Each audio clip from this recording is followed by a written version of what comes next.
ಸ್ನೇಹಿತರೆ, ಅಡಿಕೆಗೆ ಹೋದ ಮಾನ ಆನೆ ಕೊಟ್ಟರು ಬರಲ್ವಂತಲ್ಲ, ಹಂಗಾಗೈತಿ ನೋಡ್ರಿ ನಮ್ಮ ಪೊಲೀಸ್ ಇಲಾಖೆ ಪರಿಸ್ಥಿತಿ. ಇಡೀ ವಿಶ್ವದಲ್ಲಿಯೇ ಕರ್ನಾಟಕ ಪೊಲೀಸ್ ಅಂದರೆ ವಾವ್, ಪೊಲೀಸ್ ಪವರ್ ಅಂದರೆ ಇದಪ್ಪ ಅನ್ನೋ ಹಾಗೆ ಇರುವ ಪೊಲೀಸ್ ಇಲಾಖೆಗೆ ಕೆಲವು ಅಡ್ನಾಡಿಗಳ ಜೊಲ್ಲು ಬಾಕತನಕ್ಕೆ ಇಡೀ ಪೊಲೀಸ್ ಇಲಾಖೆಯ ಮಾನ ಮರ್ಯಾದೆ ಹರಾಜ್ ಆಗ್ತಿದೆಯಲ್ರಿ. ಸ್ನೇಹಿತರೆ, ಒಂದು ಗಾದೆ ಮಾತಿದೆ ಕಣ್ರಿ, ಹೊರಗೆಲ್ಲ ಬೆಳಕು ಒಳಗೆಲ್ಲ ಹುಳುಕು. ಥೇಟ್ ಈ ಪೊಲೀಸ್ ಇಲಾಖೆ ನೋಡಿಯೇ ಈ ಗಾದೆ ಮಾಡಿರ್ಬೇಕೇನೋ ಅನಿಸುತ್ತೆ ಕಣ್ರಿ.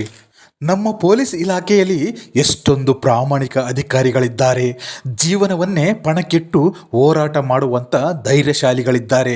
ತಮ್ಮ ಮನೆ ಮಠ ತಂದೆ ತಾಯಿ ಹೆಂಡತಿ ಮಕ್ಕಳನ್ನು ಮರೆತು ಪೊಲೀಸ್ ಇಲಾಖೆ ಸೇವೆ ಸಲ್ಲಿಸುವಂಥ ನಿಷ್ಠಾವಂತ ಪೊಲೀಸರು ನಮ್ಮ ಕಣ್ಮುಂದೆ ಇದ್ದಾರೆ ಕಣ್ರಿ.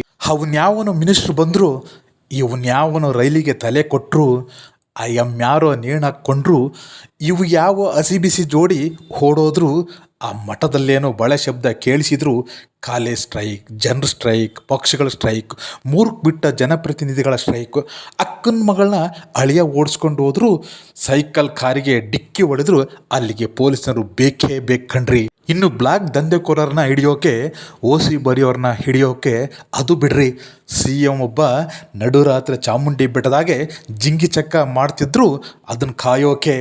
ಇನ್ನು ನಡು ರಸ್ತೆಯಲ್ಲಿ ನಾಯಿ ಸತ್ತು ಬಿದ್ದಿದ್ರು, ಅಲ್ಲಿಗೂ ನಮ್ಮ ಪೊಲೀಸರು ಬರಲೇಬೇಕಣ್ರಿ.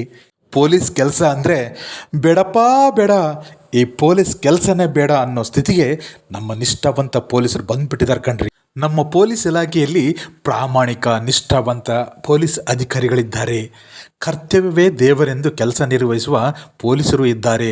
ಅಂಥವರಿಗೆ ನನ್ನದೊಂದು ಸೆಲ್ಯೂಟ್ ಕಣ್ರಿ. ಏನು ಗುರುಸ್ವಾಮಿ ಉಪ್ಪಾರ್ ಮಹಾರಾಜರೇ, ಯಾಕೋ ಪೊಲೀಸ್ ಇಲಾಖೆ ವಿಚಾರ ಎತ್ಕೊಂಡು ಬಿಟ್ಟಿರಲ್ಲ ಅಂತೀರಾ? ಹೌದು ಸ್ನೇಹಿತರೆ, ಬೆಂಗಳೂರಿನ ಪರಪ್ಪನ ಅಗ್ರಹಾರದ ಸೆಂಟ್ರಲ್ ಜೈಲಿನ ಸಿಬ್ಬಂದಿಗಳು ಎಂಜಲಿನಾಸಿಗೆ ಇಡೀ ಪೊಲೀಸ್ ಇಲಾಖೆಯ ಮಾನ ಮರ್ಯಾದೆ ತೆಗೆಯುತ್ತಿರುವುದಕ್ಕೆ ಬೇಜಾರಾಗಿ 2 ಮಾತುಗಳನ್ನ ನಿಮ್ಮೊಂದಿಗೆ ಹಂಚಿಕೊಳ್ತೀನಿ ಕಣ್ರಿ. ಬೆಂಗಳೂರಿನ ಪರಪ್ಪನ ಅಗ್ರಹಾರದ ಸೆಂಟ್ರಲ್ ಜೈಲಿನ ಬಗ್ಗೆ ಎಷ್ಟು ಹೇಳಿದ್ರು ಕಡಿಮೆ ಕಣ್ರಿ. ಬೆಂಗಳೂರು ಸೆಂಟ್ರಲ್ ಜೈಲಿನ ಹೆಸರನ್ನ ಬೆಂಗಳೂರು ರೆಸಾರ್ಟ್ ಜೈಲೆಂದು ಮರುನಾಮಕರಣ ಮಾಡೋದು ಸೂಕ್ತ ಅನಿಸುತ್ತೆ ಕಣ್ರಿ. ತಮ್ಮ ಜೀವನದ ಅಂಗನ್ಯ ತೊರೆದು ಅವನ್ಯಾವನೇ ಆಗಿರಲಿ ಎತ್ತಕ್ಕೊಂಡು ಬಂದು ಟ್ರೀಟ್ಮೆಂಟ್ ನೀಡಿ ಸತ್ಯವನ್ನು ಕಕ್ಕಿಸುವ ನಮ್ಮ ಪೊಲೀಸರ ಕಾರ್ಯಕ್ಕೆ ನನ್ನದೊಂದು ಮೆಚ್ಚುಗೆ ಕಣ್ರಿ. ಆದರೆ ಎಂಜಲಿಗೆ ಬಾಯೊಡ್ಡಿ ಏಸಿಗೆ ತಿನ್ನುವ ಪೊಲೀಸರಿಗೂ ನನ್ನ ಧಿಕ್ಕಾರ ಕಣ್ರಿ. ಎಷ್ಟೊಂದು ಕಷ್ಟಪಟ್ಟು ಆರೋಪಿಗಳನ್ನು ಹಿಡಿಯುವ ನಮ್ಮ ನಿಷ್ಠಾವಂತ ಪೊಲೀಸರು ಅವರನ್ನು ಜೈಲಿಗೆ ಕಳಿಸುವವರೆಗೂ ಅವರು ಪಡುವ ಕಷ್ಟ ಅವರಿಗೆ ಗೊತ್ತು ಕಣ್ರಿ. ಆದರೆ ಜೈಲಿಗೆ ಆರೋಪಿಗಳು ಸೇರುತ್ತಿದ್ದಂತೆ ಅಲ್ಲಿ ಹೊಸ ಪ್ರಪಂಚ ತೆರೆದುಕೊಳ್ಳುತ್ತದೆ ಕಣ್ರಿ. ಈ ಜೈಲಿನ ಕೆಲ ಪೊಲೀಸರನ್ನ ನಾಯಿಗಳಿಗೆ ಹೋಲಿಸೋಣ ಅಂದರೆ ಈ ನಾಯಿಗಳು ಸ್ಟ್ರೈಕ್ ಮಾಡ್ತಾವೆ ಕಣ್ರಿ. ಯಾಕೆಂದರೆ ನಿಯತ್ತಿಗೆ ಮತ್ತೊಂದು ಹೆಸರೇ ನಾಯಿ. ಮತ್ತು ಯಾವುದಕ್ಕೆ ಹೋಲಿಸೋಣ ಅಂದರೆ ಎಲ್ಲದಕ್ಕೂ ಅನರ್ಹರು ಈ ಎಂಜಲು ಬಾಕ ಜೈಲು ಪೊಲೀಸರು. ನಮ್ಮ ನಿಷ್ಠಾವಂತ ಪೊಲೀಸರು ಕಷ್ಟಪಟ್ಟು ಆರೋಪಿಗಳನ್ನ ಹಿಡಿದು ಜೈಲಿಗೆ ಬಿಟ್ಟು ಬಂದರೆ ಜೈಲಿನ ಪೊಲೀಸ್ ಸಿಬ್ಬಂದಿಗಳ ಲೆಕ್ಕಾಚಾರನೇ ಬೇರೆ ಕಣ್ರಿ. ಹೊಸಾಮಿಕ ಬಂತು, ಇದರಿಂದ ಎಷ್ಟು ಕಾಮೈ ಕಿತ್ಕೋಬಹುದು ಅಂತ ಅವ್ರ ಲೆಕ್ಕಾಚಾರ. ಜೈಲಂದರೆ ನರಕ ಯಾತನೆ ಅನ್ನೋ ಒಂದು ಕಾಲ ಇತ್ತು ಕಣ್ರಿ.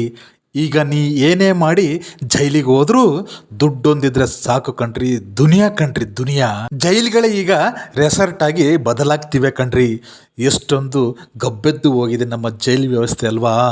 ಗೃಹ ಸಚಿವರಾದ ಡಾಕ್ಟರ್ G. ಪರಮೇಶ್ವರ್ ಸಾಹೇಬ್ರೇ, ಇದಕ್ಕೆಲ್ಲ ಒಂದು ಸರಿಯಾದ ವ್ಯವಸ್ಥೆ ಮಾಡಿಯಪ್ಪ, ನಿಮಗೆ ಪುಣ್ಯ ಬರುತ್ತೆ.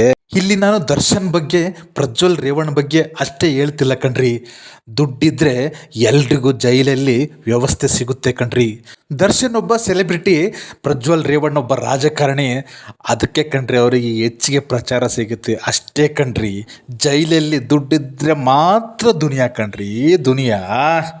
ನಮ್ಮ ಪೊಲೀಸ್ ಮಹಿಳಾ ಅಧಿಕಾರಿಗಳು ಪ್ರಜ್ವಲ್ ರೇವಣ್ಣನಿಗೆ ಎಷ್ಟೊಂದು ನೀಟಾಗಿ ವರ್ಕ್ ಮಾಡಿ ಜೈಲಿಗೆ ಬಿಟ್ಟು ಬಂದರು ನೋಡಿ.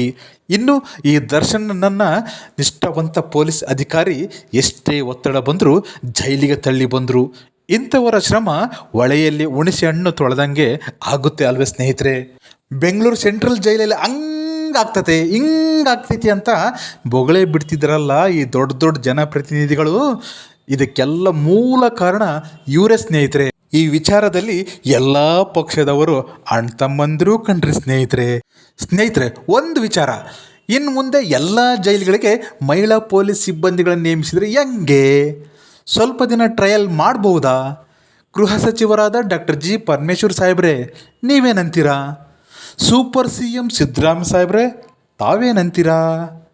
ಸ್ನೇಹಿತರೆ ನೀವೇನಂತೀರಾ? ಈ ದೇಶದ ಕತೆ ಇಷ್ಟೇ ಕಣಮ್ಮೋ, ಇಲ್ಲಿ ಚಿಂತೆ ಮಾಡಿ ಲಾಭ ಇಲ್ಲಮ್ಮೋ. ಈ ದೇಶದ ಕತೆ ಇಷ್ಟೇ ಕಣಮ್ಮೋ, ಇಲ್ಲಿ ಚಿಂತೆ ಮಾಡಿ ಲಾಭ ಇಲ್ಲಮ್ಮೋ.